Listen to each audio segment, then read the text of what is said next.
So this next song that I'm about to react to, I've reacted to it before, and it's my personal favorite song. You know what I mean? Like,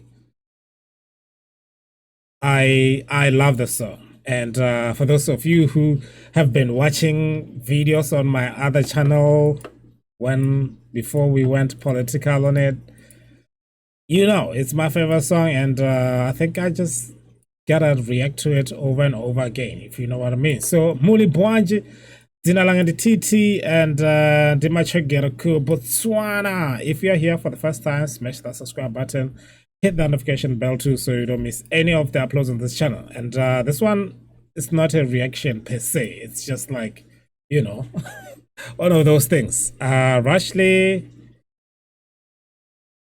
Ndiza Sangalala. It will make me happy. I'll be happy. Right? Yes. Read this music.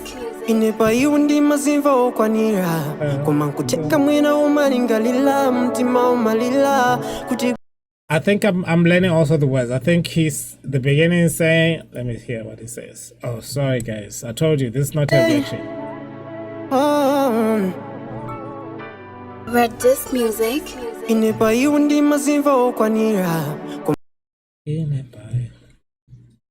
You are enough.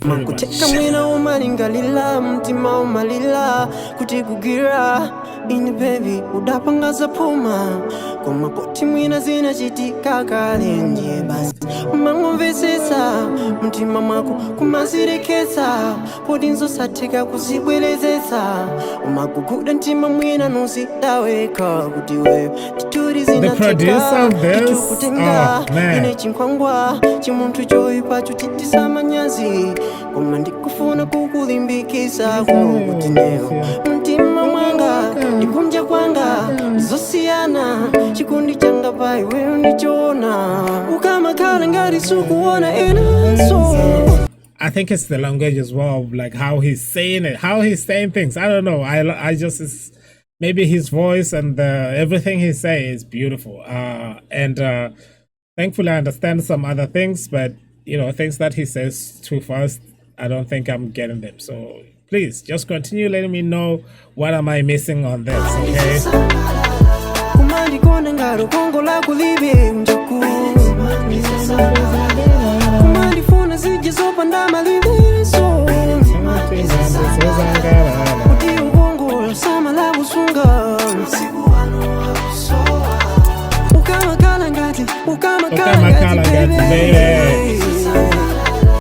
Where do you stay? That's what he said.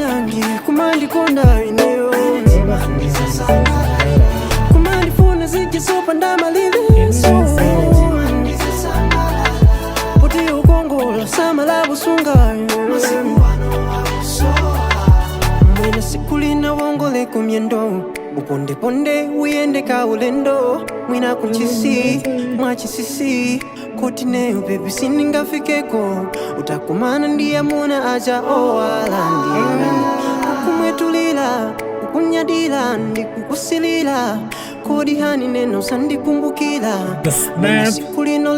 I love the key that comes here, like ding, ding. Then this one, next. Kodi hani lonjezusa kumbukila koma ndingofuna kukulimbikisa mtima mwanga kunja kwanga ndisosiyana chikundi changa pai wewe ndichona.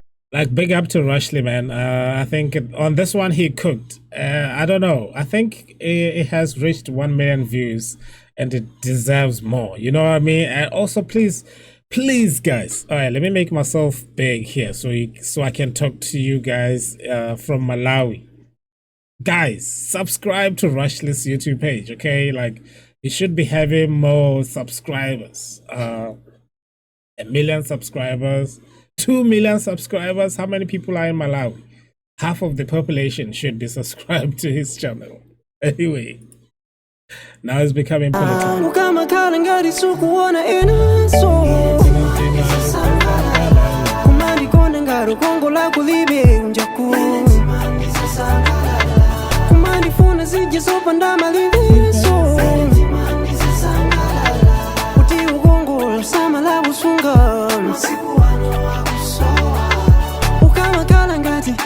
Ukama kala ngati baby. Kumandi konda ineo. If you can love me, my heart will be happy. Kuti ukongo samala busunga. Kodi kukonda ine baby ndi chisango chako. Kodi kukonda ine baby ndi chitonzo chako. Kodi kukonda ine baby ndi chipinjo chako. Kapeno mandikonda mtima wako.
It's the whole vibe.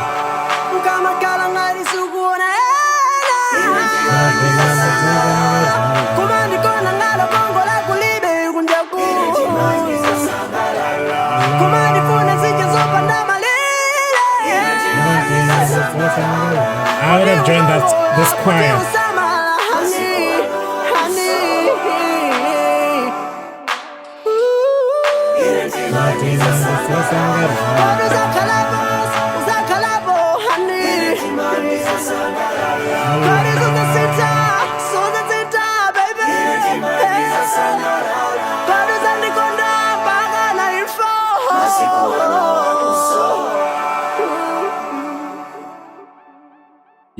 Yeah, that's my favorite song, guys. I told you it wasn't a reaction. This is more like an appreciation. You know what I mean? So thank you so much for watching this. Please go check out RASHLEY's YouTube page if you don't know who he is.